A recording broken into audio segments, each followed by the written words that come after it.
Hello, everybody. Welcome back to the MacEwan NDP podcast. This is our episode 2. Today we have a very special guest with us. I myself am Aiden Tiro. I'm the VP of social media for the club. And I'll go ahead and let my other two folks here introduce themselves. Hey everybody, my name is Michael Green. I'm the Executive Director of the altView Foundation and my pronouns are he, him.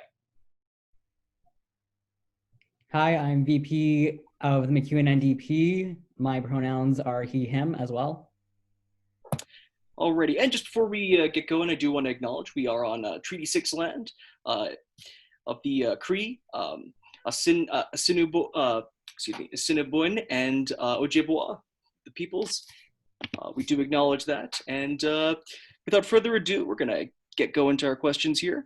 So this podcast is going to mainly focus on Bill C-8, but also on the altView Foundation, what the goals are, and we're going to have Mike here lay it out for us. So Mike, I'm just going to get started out here. So how long have you been working with the queer community? I started actually in 2014, so I started off volunteering with altView, and then that progressed to a paid staff role as well. Nice. And so what's the main goal of altView, the organization? So I think to really understand our main goal, we have to look at where we came from. So the altView Foundation was formed about 12 years ago, specifically in Strathcona County, by a group of youth who grew up in the county. They moved into Edmonton when they turned 18. For a lot of LGBTQ2S+ youth, that's sort of the way of things. When you're in a smaller community, you get 18 and all of a sudden you say, I'm moving to the city, it's where I'm going to go. And for our founders, they questioned why that is such a stereotype. Why is it that small town queer and trans youth frequently move to larger cities? Why are they looking for safety there? Why are they looking for community, connection? So our organization formed to answer that question. Why is that the stereotype, and can that change? So the idea behind our organization, our main goal, is really tackling the issue of LGBTQ2S+ safety, inclusion, respect, equality throughout all of rural Alberta and smaller communities. So we work in a lot of ways like a Pride Center, but we are much more mobile. We're much more diverse in the things that we offer, because we're trying to answer that question for a lot of diverse communities as well. Very good. And so what sorts of programs does altView have? Yeah, so we have two main divisions within our organization. One is education and advocacy. Through that, we do a lot of work within our schools, within community organizations, and with municipalities themselves. So that is very non-judgmental, open education.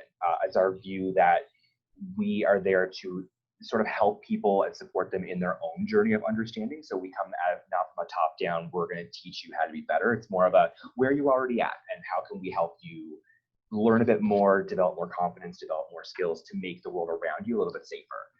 So the other aspect of our work is in our direct services. So we have as well mental health supports, primarily for youth. But in the last 2 years, we expanded to include a lot of family work. So we work with mental health. We work with peer supports, particularly with those families who we recognized over the course of the last 5 or 6 years or so of working with youth themselves, that until you're really working alongside the other people in their lives, you're only tackling half of the problem. So you can help youth directly, but unless you're really supporting their families, their teachers, their coaches, their religious leaders around them, like all those folks who form their world, you're only tackling half the battle. So we have one stream of education, one stream of direct services. Very good, very good.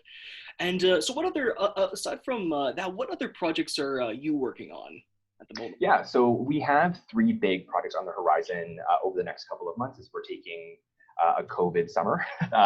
So we have, first and foremost, we're working alongside the mental health capacity building team at Family Community Services in Strathcona County to develop a slate of youth-centered programming, both virtual and passive. We're doing a lot of different things to really help youth access social connection, because as we know, during the pandemic, social isolation has become an even more hot button issue, particularly for those youth who are already in many ways disconnected. So our work is really focused on that with MHCB. As well, we're working with the Bridge Wellness Hub for Youth in Fort Saskatchewan, which is actually where I'm filming right now. So it's a little outpost in Fort Saskatchewan. The idea behind it is that it's a mental health hub for youth. it's a collective, including the Boys and Girls Club, the city, the Primary Care Network. A lot of different organizations bring a lot of different supports, some clinical, some more peer-based, some more social connection-based, to offer a full wraparound service for youth.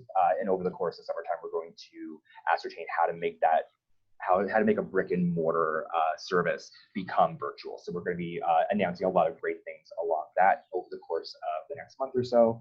And then as well, we have at altView specifically, we have our Indigenous Community Liaison Worker. Their name is Gabe, and they've been working to really tackle the specific intersection of indigeneity as well as being queer or trans or two-spirit. So we're trying to tackle that specific intersection because we do work in a lot of rural communities, and many of them are predominantly Indigenous or they're specifically Indigenous communities. So we're working with Gabe to really deliver services and supports for those communities, but of those communities. So we specifically hired somebody who themselves is Indigenous and two-spirit to be able to fundamentally do that work in a way that is more grounded in what their experiences are. Very nice. Well, I look forward to hearing about more what you guys got going on this summer. And thank you very much for the work you're doing in rural Alberta. As a rural Alberta citizen myself, I think it's good to see this kind of initiative being taken because there needs to be a lot more of it out here. Of course. Where'd you grow up? I grew up in Lethbridge, but live in Fort Saskatchewan. So. Oh, wonderful. Yeah. And so I want to kind of change gears here and going to bring Tom into some of these questions here. So we're going to talk a bit about the UCP government, our favorite. And so starting off, what concerns you most about the UCP government? In recent times, the conversation around police brutality has been brought up to the forefront. However, it is mainly focused on brutality against Black and Indigenous people, though brutality against LGBT people has occurred throughout history. So what should we know about police action against LGBT people in Edmonton and Alberta's history? So I think the big thing we should think of when we think of police brutality within a queer and trans context in Alberta is, of course, our history. So we had the apology from Chief McPhee in May of last year that was specifically triggered by a conversation that was being had around both the historical context for police treatment of queer and trans people in a historical context, but as well in a more contemporary setting. So what is our history like, and is that history being reflected today? So as we know, in May of 1981, there was 56, I believe, men arrested when the Pisces Health Spa was raided by Edmonton police. They used a series of body laws to arrest men who just happened to be there, even if they weren't necessarily conducting or participating in any sort of illegal activity. They were considered illegal just because they were on premises of a location that could have violated these laws. So it was basically a very flimsy excuse to be able to oppress and intimidate that community, the queer and trans community within Edmonton. So even though the raids obviously ended, the police aren't raiding queer and trans businesses or organizations anymore. I think that it's important that we don't presume that just because the raids ended that the treatment from EPS towards queer and trans people within Edmonton and really just police overall within Alberta has necessarily completely evolved. So there has been great strides made, particularly in EPS. I know Chief McPhee has made it a primary concern of his to ensure that the police service has built a renewed relationship and hopefully built trust with a lot of marginalized and disenfranchised communities that they've had, we'll say, problematic interactions and relationships with in the past. I had the opportunity in December of this past year at a conference. Chief McPhee was actually on a panel during the Q&A portion towards the end of the conference day. I had asked him what he saw as the ideal strategy for building those bridges and mending those relationships, because as we know, it's obviously very difficult for police officers who are good, who aren't overtly bigoted, who aren't trafficking in violence for the sake of oppression or intimidation.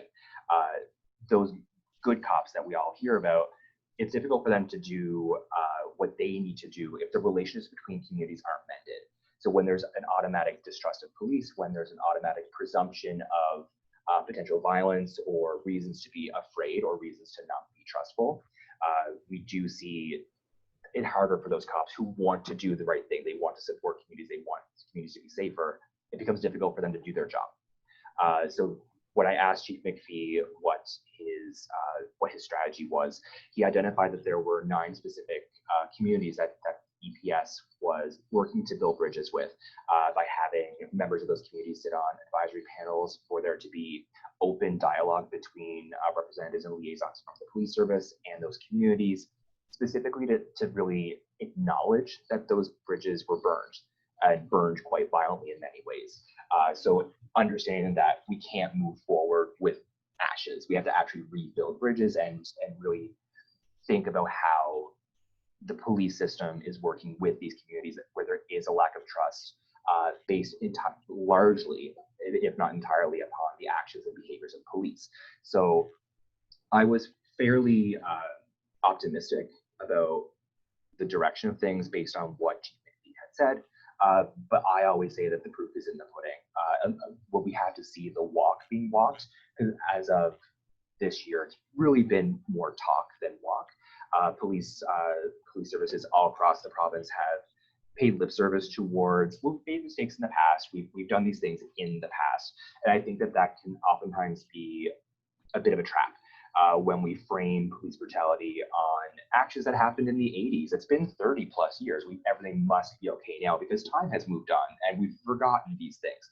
But the reality is that for many of the folks who have come from these communities that have experienced historical and contemporary intimidation and mistreatment and unequal treatment by the police, it's not of the past. It is still very current. It's a daily concern for people. It's not a concern that their forefathers had, right? It's really still very much a prescient issue and pressing today. Thank you very much, Michael. And yeah, no, exactly. I think it's very important we acknowledge the histories of police brutality against the LGBTQ community. These things do have ramifications, even though, as you said, the ratings have stopped. Some of the more overt actions have perhaps decreased, but the ramifications still very much exist, and they still need to be amended. I'm also going to move over to Tom. You wanted to say some things on this question? I know you've a great deal of knowledge yourself on this matter. Yeah, even though the Toronto bathhouse raids are more well known than the Pisces bathhouse raid in Edmonton, and even though they're trying to pass it off as trying to prosecute prostitution and sex work, and even though they didn't find any evidence of that, homosexuality was legalized in Canada in 1969. So, and then, Operation Soap happened in 1981. However, sexual orientation wasn't added to the Canadian Human Rights Act until 1996. But still, the government was actually had the legislative intent of ending discrimination in 1969, then they wouldn't have allowed Operation Soap. No, that's very true. I think that when we think of legislation, it's not a panacea. It's not going to fix everything. In fact, I think when we can use the police brutality of LGBTQ2S plus populations as in many ways an analogy for what we're talking about when we talk about systemic racism today, in that we're talking about fundamentally baked into our systems and processes, our operations of society, is these implicit biases, whether it's homophobia, transphobia, racism, any variety of marginalization that we see at a legislative level as well as a societal level. So just because we change legislation does not mean that overnight our police systems change, or that our society itself changes, or our education system changes. Like the ways in which our society learns and grows and changes and evolves isn't overnight, and it's not strictly through legislation. We can change legislation, and that's certainly a good thing. It's great that homosexuality was no longer criminalized, but like you mentioned, 12 years later, we're still seeing overt acts of the state that oppress and intimidate particular people. So even though the legislation had changed a decade earlier, we were still seeing examples of how that bigotry and how homophobia and expectations of queer and trans people were built into systems that still played out even if homosexuality was no longer criminalized. Thank you. Sorry, if I could continue. So I think that plays into the way in which we're talking about systemic racism, in that when we talk about legislation and changing systems, there's a reason for that. Just because, technically speaking, on paper, all people who are BIPOC are still equal under the law, it doesn't necessarily mean that they experience life the same way, or in an equal way, or that they are free from oppression or intimidation or any sort of acts of the state that could potentially cause them to live an unequal life.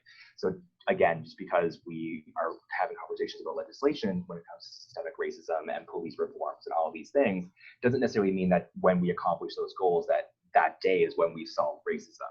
Like, we didn't solve homophobia in 1969. We didn't solve interracial relationships in the US with the Loving decision. Like, we didn't change society just because of court cases or legislation. Like, those things are certainly mile markers along the sort of evolution of society, but it's not necessarily the end. Like, we haven't reached our goal just because a law has changed.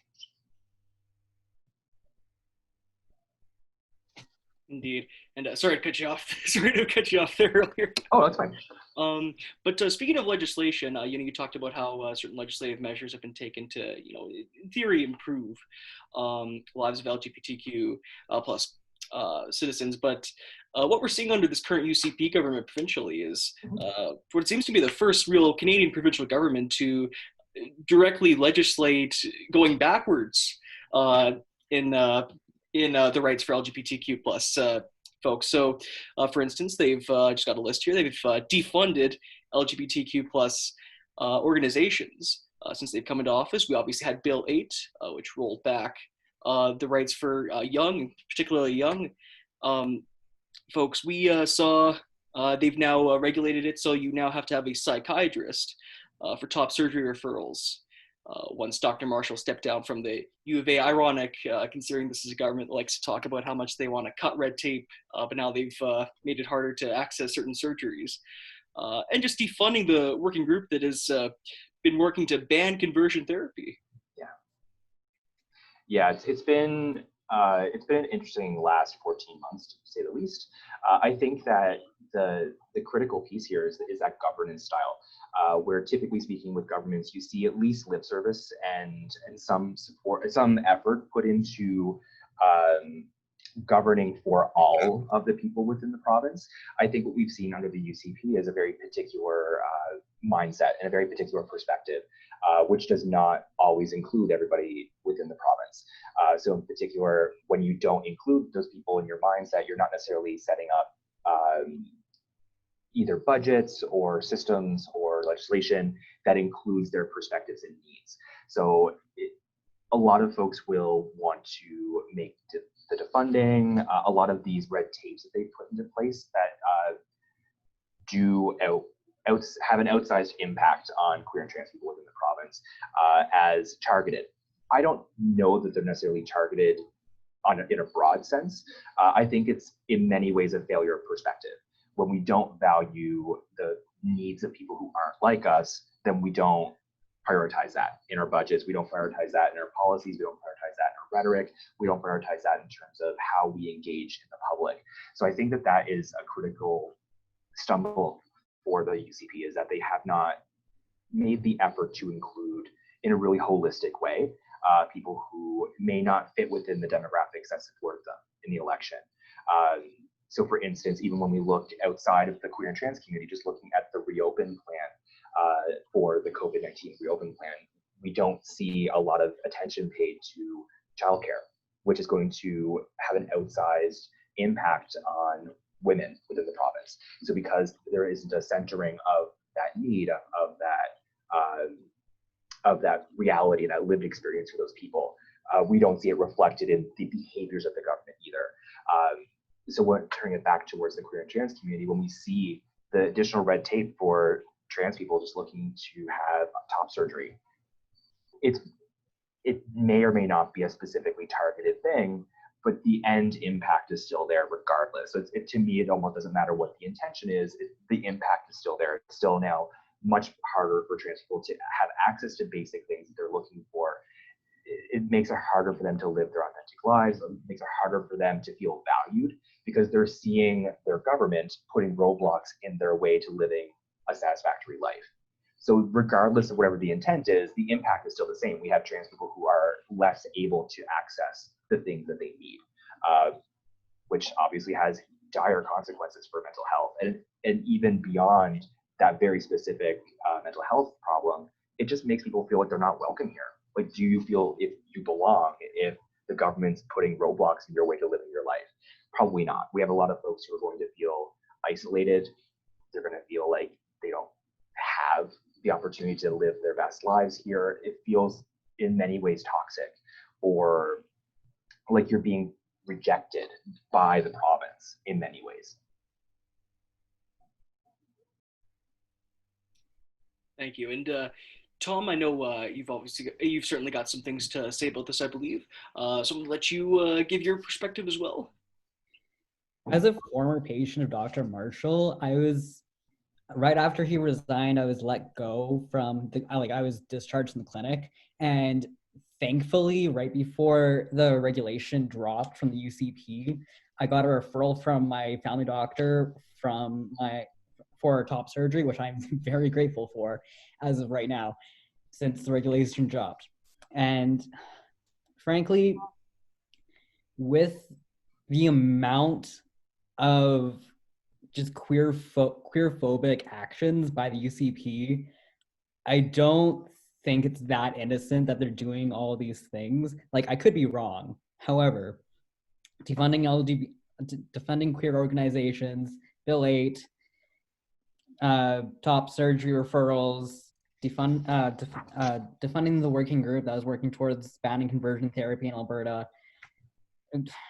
I don't know, honestly, but because with defunding queer organizations, it's limiting access to resources for queer people. And Bill 8, as a former leader of a GSA, I was baffled by it, honestly. But frankly, they did state that they were going to do Bill 8 before they were elected, but people didn't pay attention, to be honest.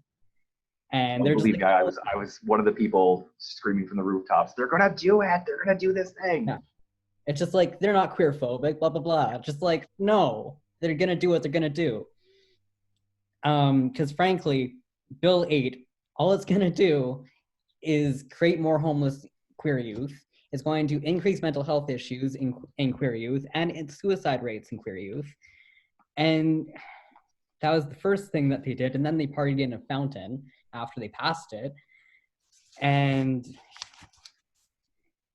with top surgery referrals, that's going to be more mental health issues for trans masc people or anyone who wants top surgery, frankly. Not just trans masc people, but also other non-binary people.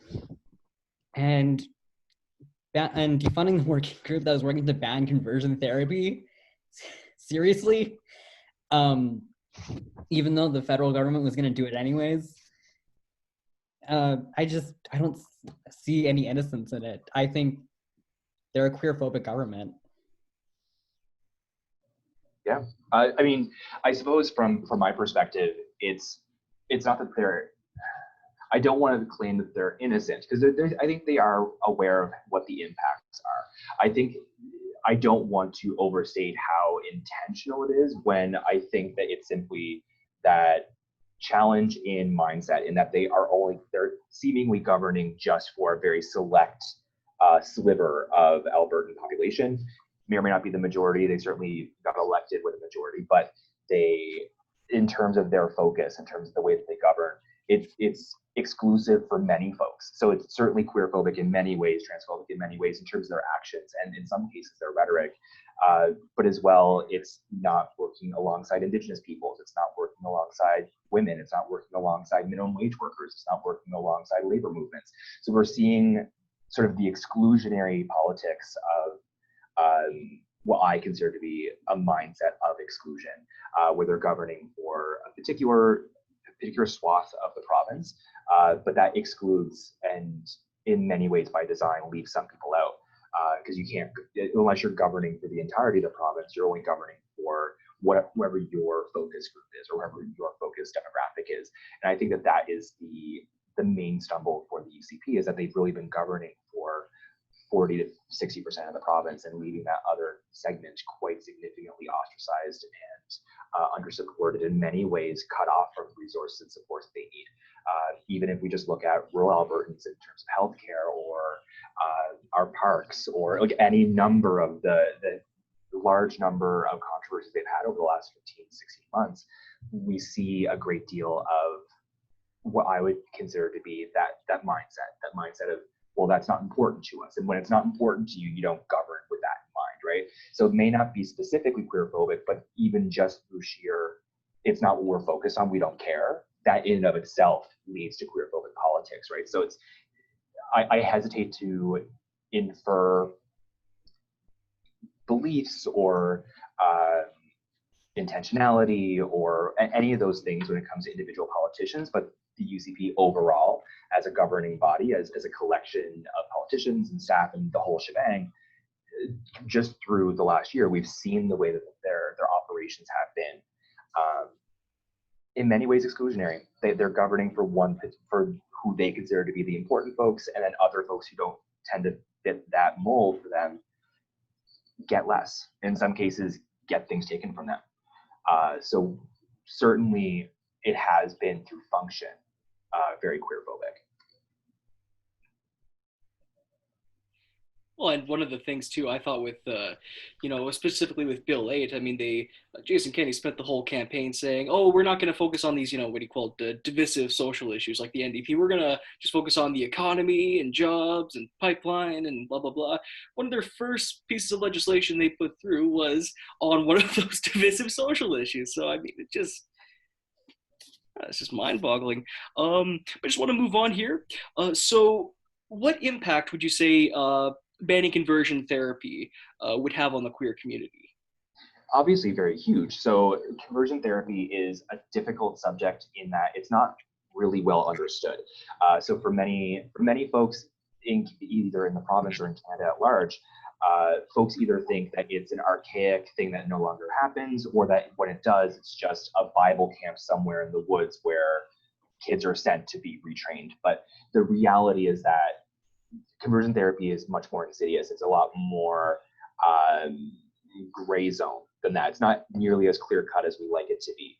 Unfortunately, it's much more pervasive as well. So banning conversion therapy serves, I think, two main functions. One is symbolic and one is functional. So the functional is simply when you're caught, there's punishment. Like there's clear lines of what's okay and what's not. So there's a boundary set legally.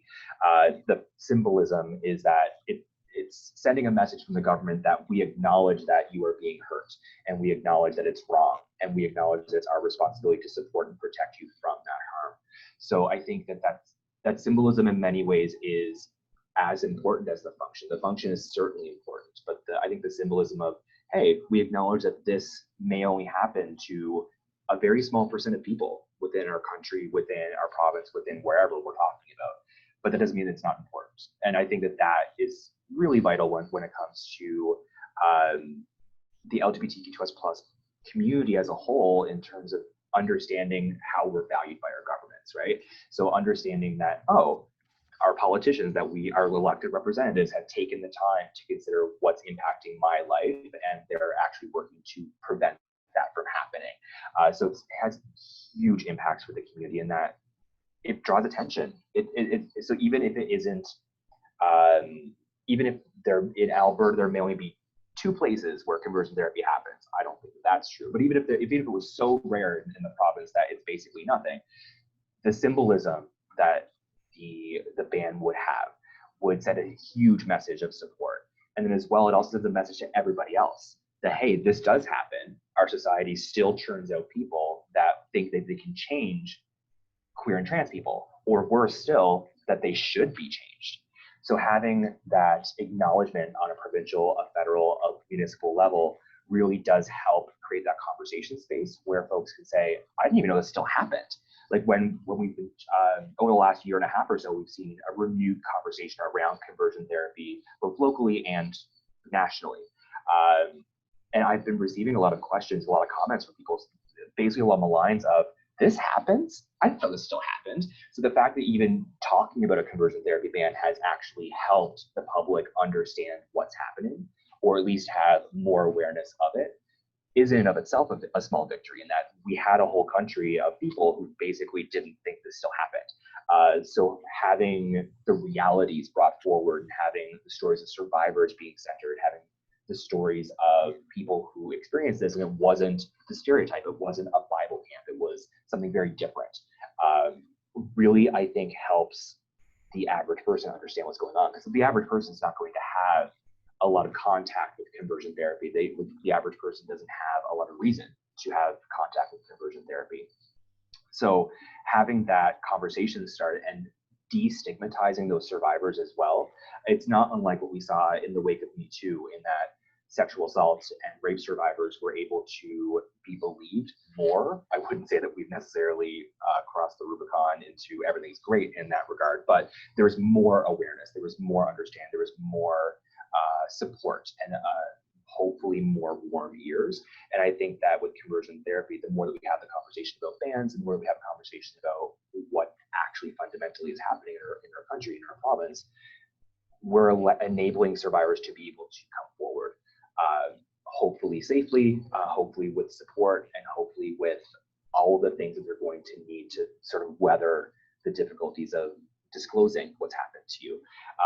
Because a ban on its own doesn't fix the problem if we have society at large still not believing survivors, and if we haven't had the conversation that leads the average person to understanding what this is, then a ban may not actually functionally work, because you don't have survivors coming forward. It's sort of like the catch-22 of sexual assault survivors. If they come forward, they could be they could be accused of being a liar. They could be criticized, they could be judged, they could have a hard time reporting to police. That happens a lot of the time. So how would a survivor of conversion therapy fare if the average person has no idea what conversion therapy is, or if it even happens? So even if we have a ban, does that necessarily mean that society at large knows how to handle a survivor with respect and dignity? And I think that even if we don't necessarily achieve a ban, if we're having those conversations, we're making it easier for survivors in the future. Hopefully, that's my hope. I'm rather optimistic about that. And I don't know how well it'll bear out, but I think that the more we have these conversations, the better things could be. Thank you. And Tom, do you want to weigh in? As well as starting the conversation around conversion therapy and believing in survivors of conversion therapy, there's also the possibility of this helping to stop heteronormity and cisnormity in Canadian society as well, which the basis of conversion therapy is that it's only normal to be straight and cisgender, and everything else is out of the question. And hopefully this ban will either start the conversation around heteronormity and cisnormity in everyday Canadian society. Hopefully. Yeah. But because, and also there needs to be a conversation around the pseudoscience of conversion therapy, because some people still believe like that you can switch sexualities or gender identities or gendered expressions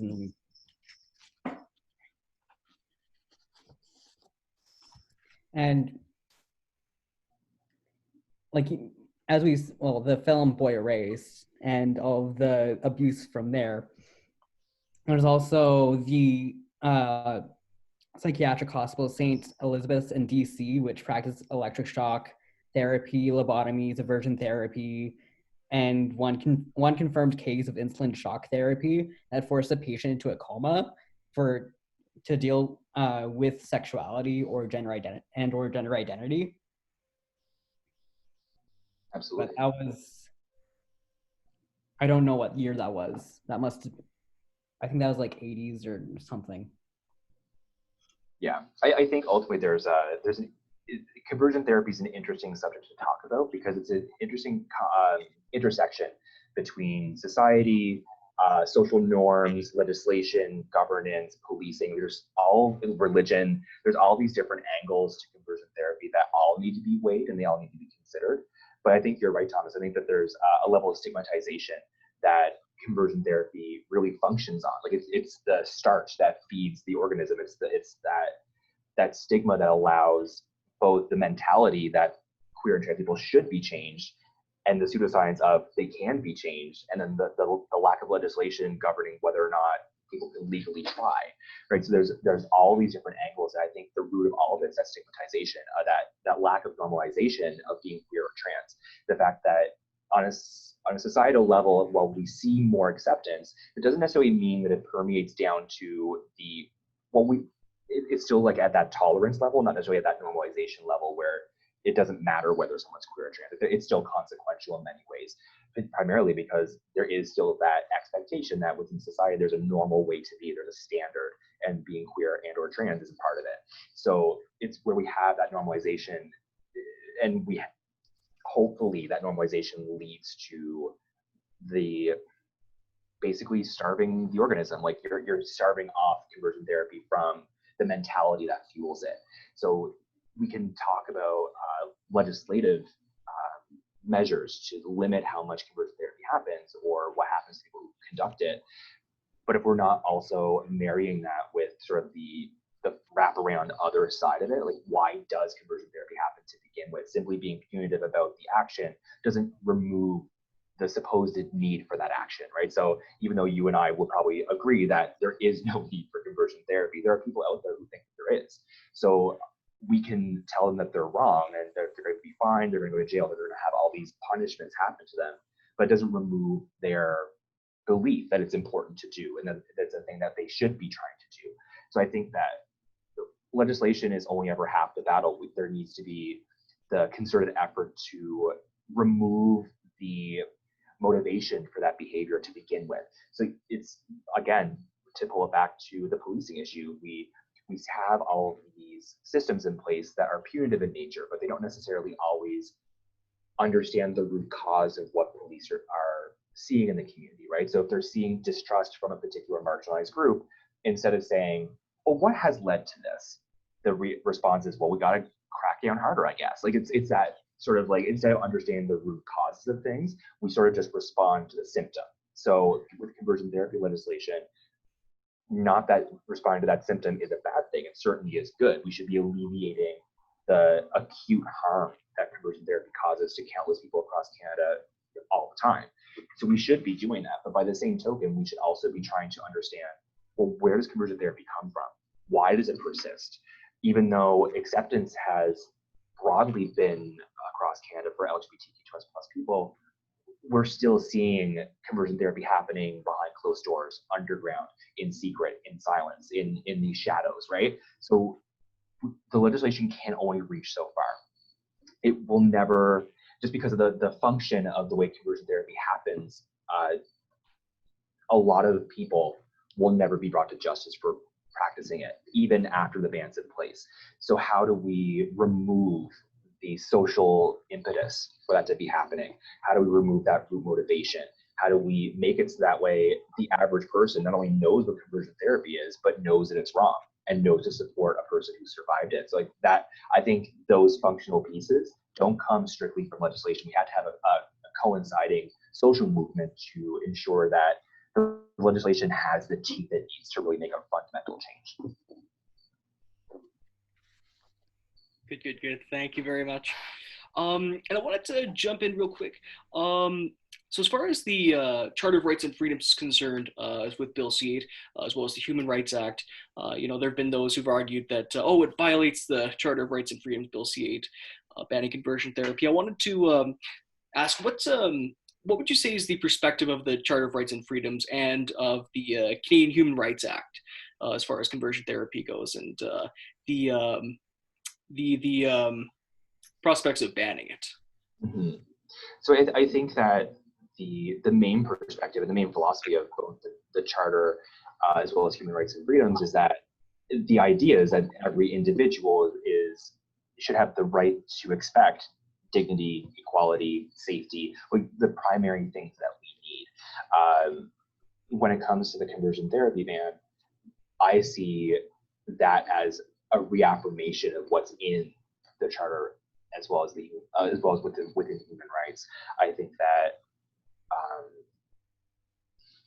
it really it's a reaffirmation. Like it's saying your value, your dignity matters, your autonomy matters, your consent matters, your safety matters. Like it's a reaffirmation of those beliefs. I think that whenever we have controversial or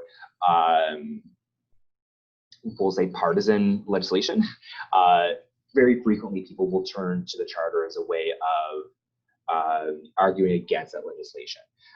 I don't think that's necessarily a bad thing. I think that the Charter of Rights and Freedoms is elastic in that way. We should be using it as a measuring stick. We should be using it to frame all of our legislation, because obviously our legislation needs to adhere to that. There's a very fundamental reason for it.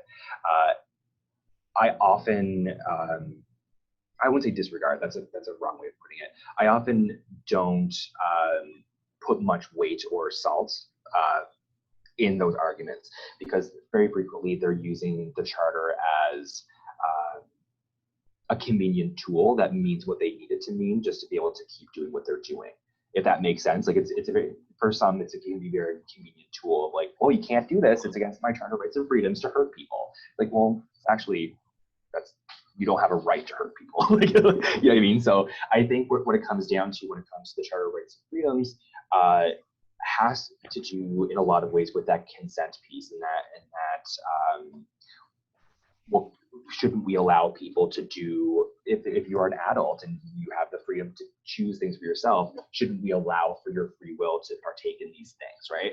So it is in some ways a sticky conversation, because it is much more nuanced. It's not black and white, because we frame conversion therapy in very stark terms, but it's a lot of the precursors to conversion therapy. It's that the lack of support from families. It's the gaslighting from authority figures, whether they're religious or otherwise, that sort of undercut your identity, make you question who you are. It's expecting trans people to have to justify their existence and defend who they are at every turn. Apologies, for some reason the phone is ringing at a place that's closed. Sorry. Weird. So it can be very difficult. It can be difficult to handle that in some ways, right? It can be very difficult for folks to live in that nuance, live in that gray zone of having to figure out, okay, so conversion therapy is banned, but then what about all the things that lead to it, right? So is it those closed-door conversations? Is it the gaslighting? And that legislation needs to be concrete, because the law needs to be black and white. But the reality of conversion therapy is in and of itself much more nuanced and a lot more gray. So what qualifies as conversion therapy is in and of itself a much larger debate. So within the Charter of Rights and Freedoms, there's a limitation on how far conversion therapy bans can really realistically go, because it can infringe upon the rights of families to make family decisions. It can infringe. There's a lot of potential infringements. Even just a conversion therapy on its own, I'm expecting that when the time comes, we're going to see a slew of court challenges against the federal ban, for specifically that reason, because as we introduce legislation that can be controversial, that can be like it shakes the foundations of society in many ways, we see challenges to that, because we need to understand what the boundaries are, what is the limitations of that bill, how can we figure that out, what does it look like, what can it do, what can't it do, and all that's typically fought using the Charter of Rights and Freedoms as a framework. So I think that as we go forward, we're going to see even more challenges, even more perspectives in how conversion therapy and conversion therapy bans intersect with the Charter of Rights and Freedoms. Very good. And Tom, did you want to weigh in? I mean, a lot of people that I've seen arguing on the internet about it are using Section 2 of the Charter of Rights and Freedoms, which states religious freedom and freedom of expression and freedom of speech. However, they invalidate their argument by ignoring queer and trans people and their freedom of speech and freedom of expression. Secondly, Section 1 states that all rights and freedoms have their limitations. So if you're gonna use your Section 2 freedoms to go against someone's Section 7 or Section 15 freedoms and rights, the government has to weigh that, because Section 7 says life, liberty, and security, while Section 15, the philosophical interpretation of sex, counts for sexual orientation, gender expression, and gender identity. And the Canadian Human Rights Act, sexual orientation, has the legislative intent has been there since 1996 for sexual orientation, for gender identity and gender expression. It's been there since 2017. So frankly, you have to treat everyone equally when creating laws, and not just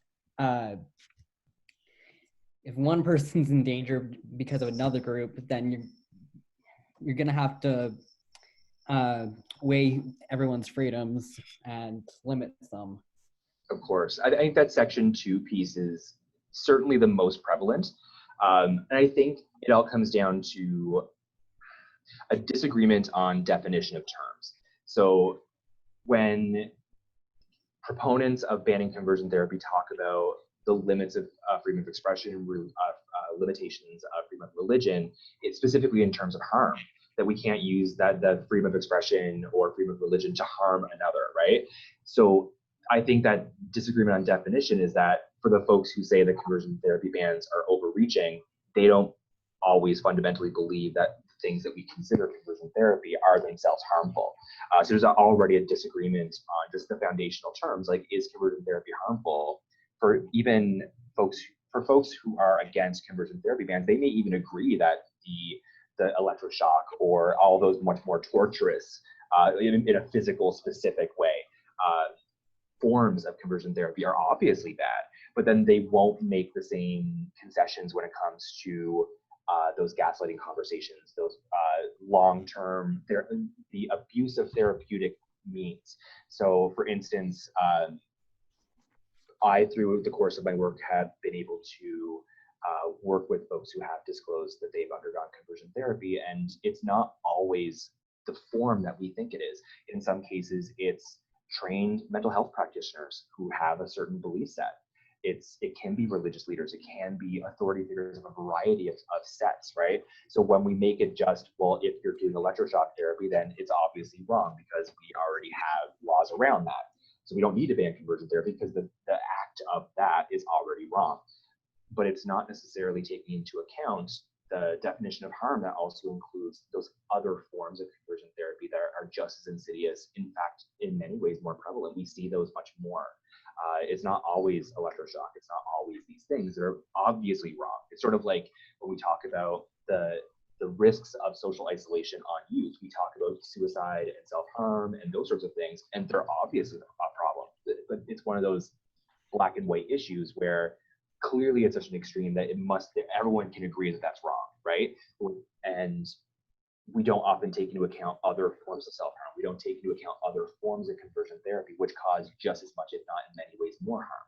So I think when we see those Section 2 challenges to conversion therapy bans, it's really at its heart a misunderstanding around definition of terms. So, and I think the word harm is really, it's like that is the key word, like, because there's gonna be folks who argue, well, if you're just having a supportive conversation that happens to lead somebody to no longer think that they are who they are, then how is that harmful?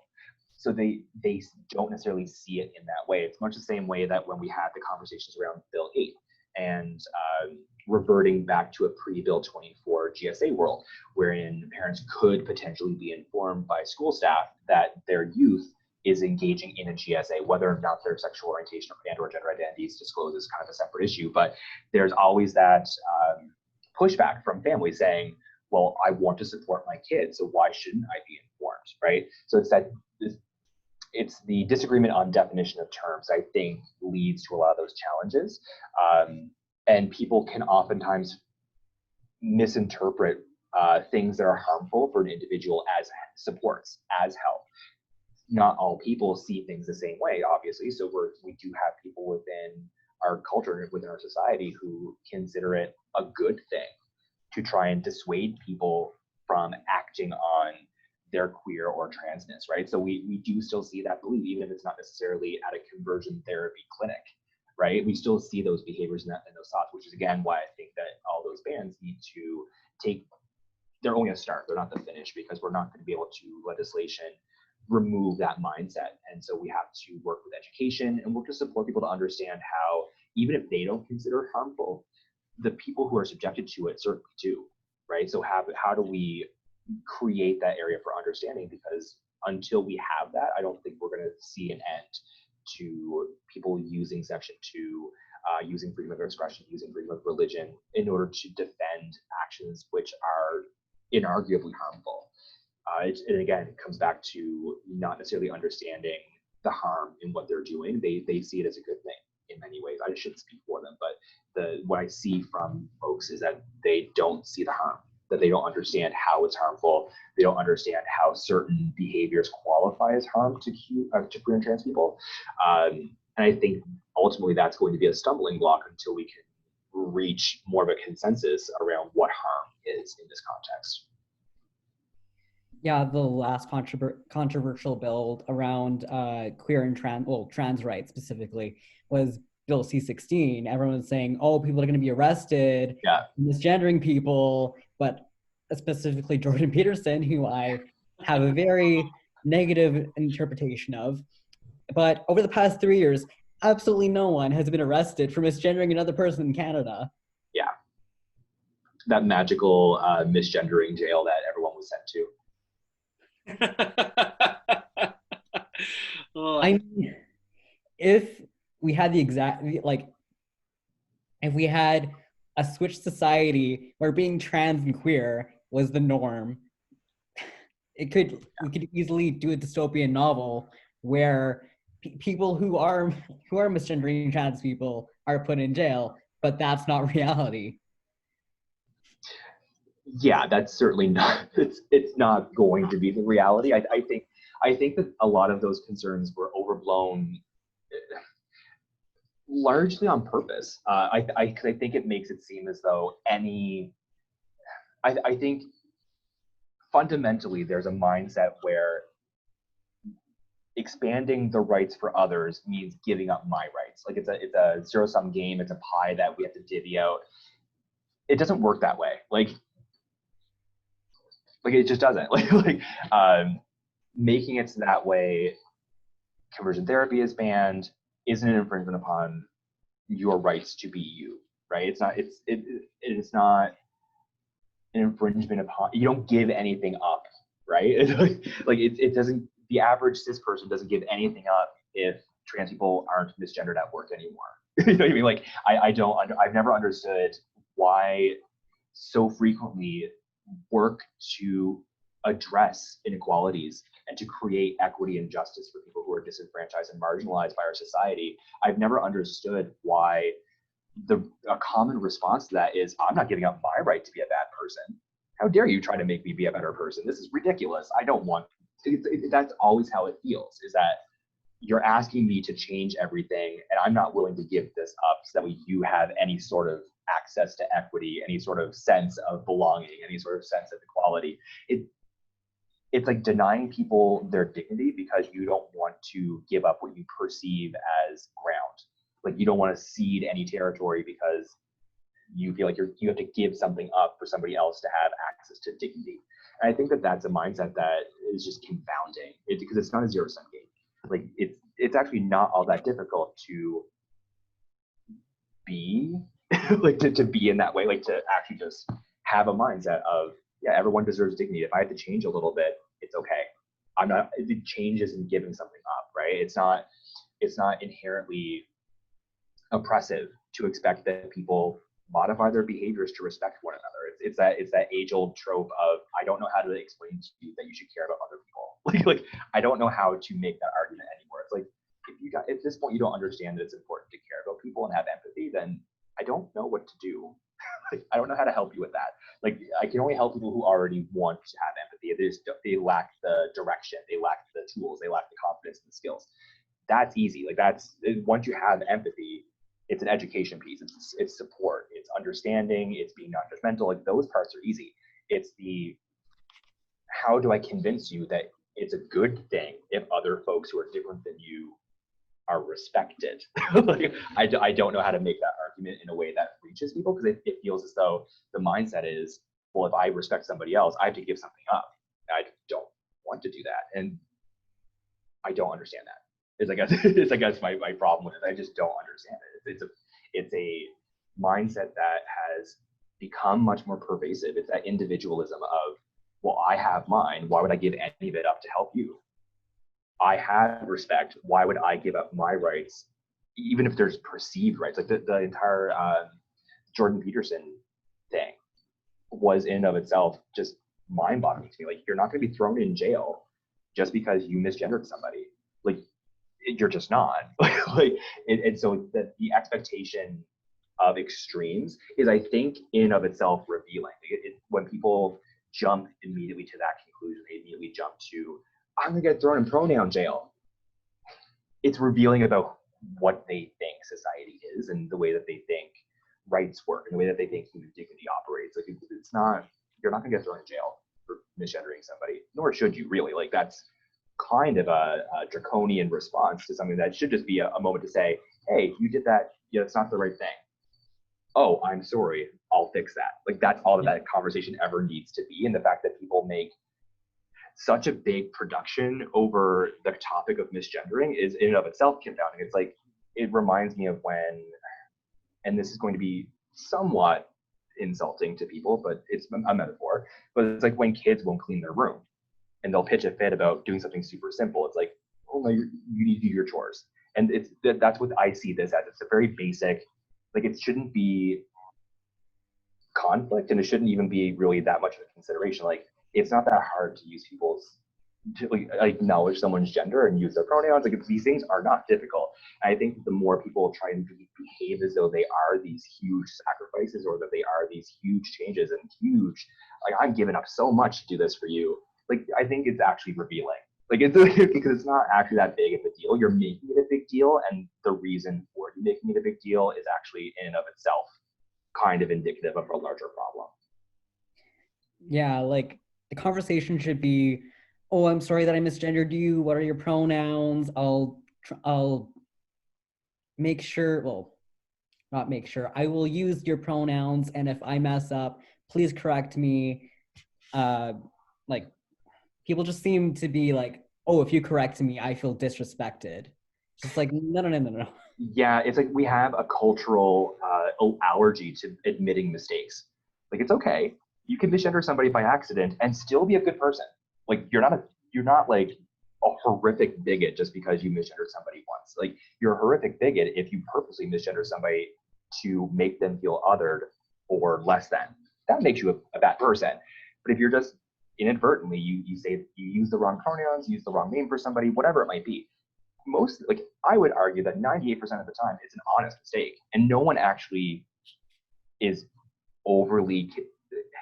It's one of those situations where I think as individuals we overblow our sense of our wrongdoing. Like, we think that people are super judgmental of us, even though the average person, like, if they say we're in a situation where I misgendered somebody, I think that the average person believes that when they do that, that everyone around them is, judging them or seeing them as like this horrible, oh, you must be a transphobe because you used the wrong pronoun that one time. But I think there's this inherent defensiveness where we're so concerned about being labeled something that it actually just causes us to overthink our actions. Like, we don't need to. Like, we don't need to make a big production. Like, just use people's pronouns, respect them, and when you make a mistake, thank them for letting you know and commit to doing better. It's not, it doesn't have, I think the fact that we make it a big production is in and of itself a distraction in many ways. Like, it's like, we have bigger fights to fight. Like, why are we fighting over using someone's pronouns? Like, we have bigger things. Like, the fact that this is the hill that people want to die on is, to me, like, folks, just be better. Like, we can use people's pronouns. Like, it's not that big of a shift.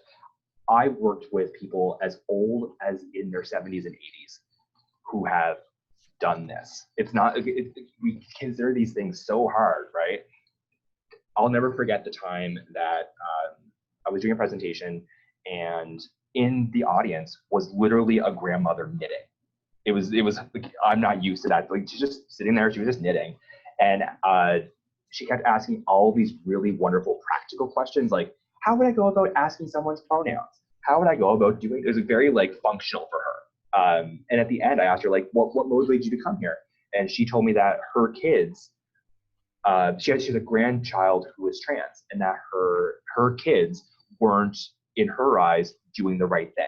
So she decided to step in, educate herself, whoop her kid and kid-in-law upside the head for not doing what they should be doing, and support her grandchild directly in terms of, like, I'm going to show that the family considers you who you are, and I'm going to give you the respect. So she came to our presentation, she learned. It was very interesting to me that she saw within her family unit an opportunity where the parents weren't necessarily understanding, and they weren't necessarily reaching out for the support they needed. And she realized, well, our grandkid is going to slip through the cracks unless I do something. So she went out and she learned. It's not hard if you have the empathy, you have the motivation to learn and do better. We all have to. Like, cut to 10 years ago, I was quite transphobic. I didn't understand. I didn't know what I was talking about. We can all change. We have to forgive ourselves for who we were. And if we're embarrassed of who we were, it's good, because that means we have grown. We can now look back with regret and say, oh, I was not a good person back then, but I learned, I've grown, and I've changed. Like, that's what we do as people, is we learn, we grow, we change. I think that a lot of folks just have a resistance to that because within our culture, it's a really bad thing to be wrong. Like, we won't allow ourselves being wrong. And on some levels, I think our culture doesn't leave space for people to learn and grow and be wrong. Like, there is a level of social judgment. I don't think it's nearly as bad as individuals, I think, have a reflex to believe, but there is certainly a level of judgment. There's conversations about cancel culture, and I don't want to get too far down that line because that's a whole other conversation. But we have that is a pulse within our culture, is that this idea that we can't be wrong. If we say something, if we break the group think, then we're going to be judged, we're going to be ostracized, we're going to be othered, we'll lose our careers, our families will leave us, and we'll end up destitute and penniless on the streets. Like, there's this like expectation that society is going to judge us, and then there is an extreme example of catastrophization as a result. So people think that if I'm wrong, I'll be judged. If I'm judged, I'll be ostracized. If I'm ostracized, I'll lose access to finances. If I lose access to finances, my family will leave me. It's like all of these, like, we catastrophize misgendering. We catastrophize being incorrect, being uninformed. We're all uninformed about something. It's okay to be wrong, be corrected, thank the person for correcting us, and then admit our mistakes and move on. Like, it's like these things should not be controversial. And yet in our society, they oftentimes are. And I think that is both a product and as well a function of the partisanship of the world that we live in. Like, it's a very divided world. And I think that that level of fear about being wrong is both a product of that partisanship, as well as what feeds that partisanship in turn. Like, the fact that we're so unwilling to be wrong that we're not willing to tell someone who we perceive as the enemy that we were wrong about something, because that's showing vulnerability, showing weakness, it's giving them something they can use against us. I think that ultimately we all lose out when that's the dominant mindset within society. We should be more open to being wrong. And the fact that people don't want to admit that they misgendered somebody, and they get defensive about it, and they respond in usually very overblown ways. Like, they make it about themselves. Like, I'm so sorry, I took a course, I should know better. I hate myself right now. I'm such a bad person. Like, you're centering your misgendering around you, not the person who you just disrespected. And I think that is, like, we're so unwilling to be wrong that we get defensive rather than empathetic. We respond rather than build a real relationship. We should be leveraging our empathy. We should be making amends, making commitments. We shouldn't be making a big scene. It's a part of our presentations is actually basically training the average cisgender heterosexual person how not to make like little things to not make someone's day worse. And oftentimes it's, hey, the person you disrespected doesn't want to be in a spotlight, so don't put them there. Like they like don't make it a bigger production, because that's in many ways a narcissistic behavior, to turn a mistake you made into you're condemning yourself, like you're preemptively condemning yourself, like so no one else can do it. Like you don't have to make it about you. You don't have to make it about your mistakes or all the things you've done wrong or all the things like people put themselves out in contrite ways because they've made a small mistake. And I think that's a function of just the unwillingness to be wrong.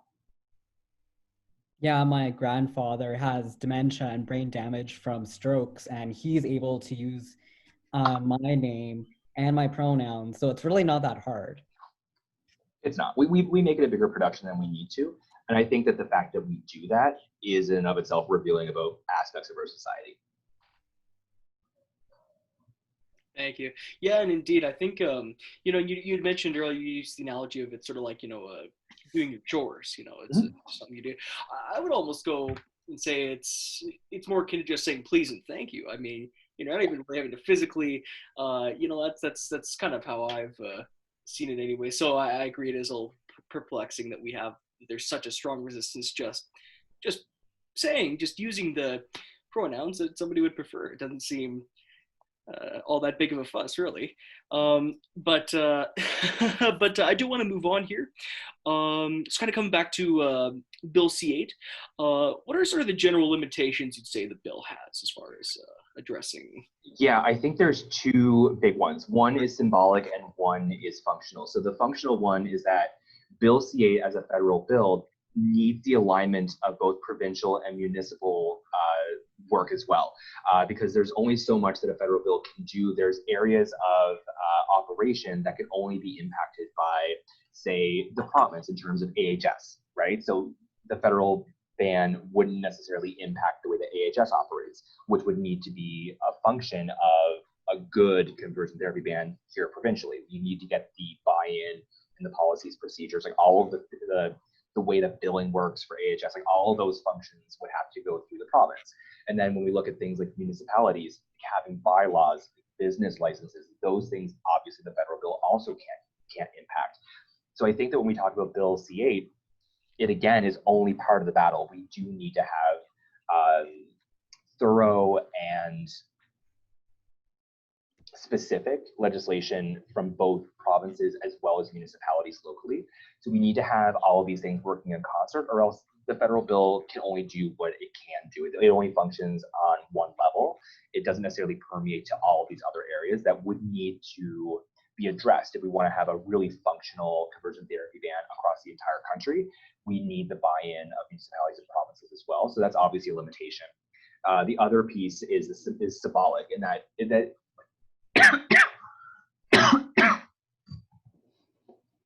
sorry,